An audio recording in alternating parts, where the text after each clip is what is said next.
Hello everyone. So today we are going to implement a Python program to enter 10 numbers in list and how many of them are ending with 5. So here the keyword is list. So you must have the concept of list in order to understand the given code.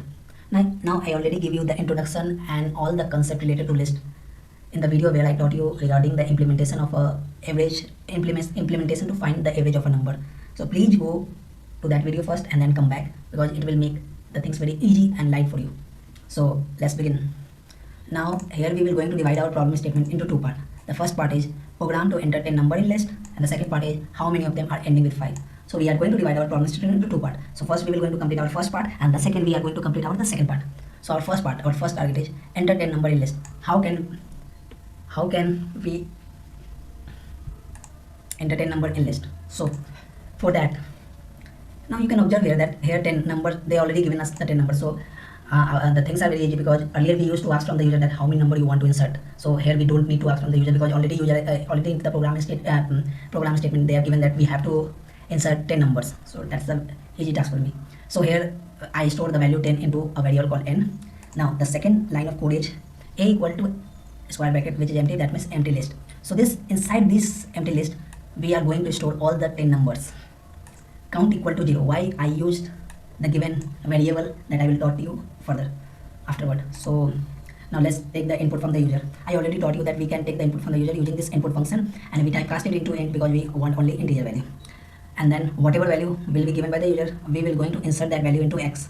And once we have the value of once we store the value into x, we will going to append that into our array. So for example, first time if user given the value of 10, so 10 is being appended to x. Now I already taught you regarding this for loop, why we use this for loop. Again I'm giving you in order to refresh your concept. See, here we need to enter this 10 here we need to enter these 10 numbers in list. So here first of all we have to take the 10 input from the user and then we have to insert those 10 numbers into the list. So to take the input from the user we use this instruction, this code. Now to take that input and to insert into the list we use this instruction. So basically we are going to use these two instructions for 10 times because they are 10 numbers. So first of all we have to take all the 10 numbers and then we need to insert those 10 numbers. So instead of writing these two code 10 times we use this for loop. Now what the for loop do is for I in range 0 to n equal to 10. So the given instruction will execute for 10 times. So whenever you have to execute the set of instruction again and again in programming language we use loop.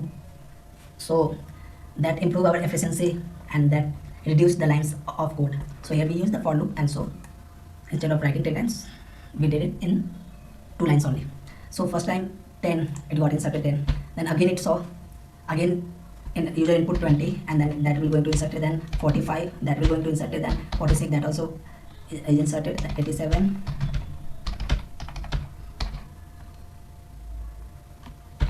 yes. So here this is just a comment. I'm just giving this comment in order to make the things easy. So for example we inserted these 10 value. So by using these two instructions we executed our first task, that is we entered 10 number in list. So once you executed the first task, our second task is how many of them are ending with 5. Now for that you must have the concept of modulus. I already taught you regarding the modulus operator, but once again I will going to refresh your concept. Now one thing regarding modulus I am going to say that, sorry, I think it should be like, okay. So what is modulus? This operator is called modulus operator. Now what is the role of modulus operator? It will going to give the remainder. For example 5 modulo 2. So whenever 5 divided by 2, remainder is 1. 2 2 is 4 and the remainder is 1. 7 divided by 5, 4. Whenever 7 modulo 4, the remainder will be 3. So this is all about the modulo operator. Now one beautiful thing about the modulo operator is whenever you do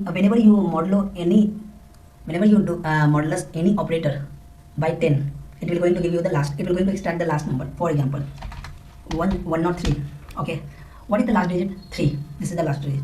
Now in order to extract this digit in programming we simply modulus it by 10.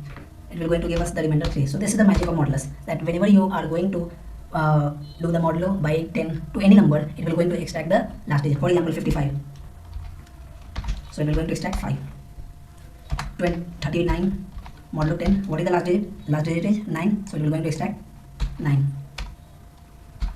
So this is something related to the modulus function. So once you have the idea of modulus function, now how we can use this idea in solving this problem.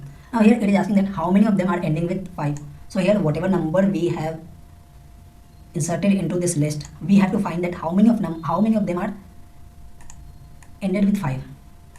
Now how can we find that how many of them are ending with 5? So simply what we did, with the help of modulus 10, we extracted the last digit of every number, and that we store in the last digit variable, and then we equate it to the 5. If the last digit equal to 5, then we will going to increment our count. See, count is the number that we will going to find the occurrence, how many times 5 occur. So earlier count value was 0. If it see the 5 for the first time, it will going to increment its value for first time.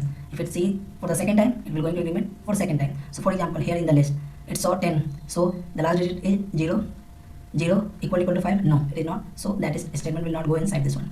Again 20, same thing. 45. See, 5 is the last digit, so it will going to equate with the 5.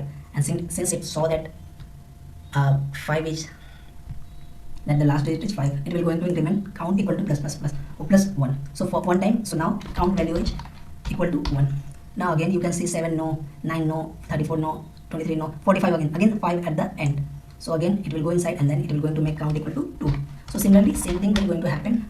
So now now I will going to show how to execute this program. So now we are going to execute this program. So here we need to input 10 numbers. So those 10 numbers are 10, 20, 45, 46, 87, 89, 34, 23, 45, 56. So manually you can see that 2 times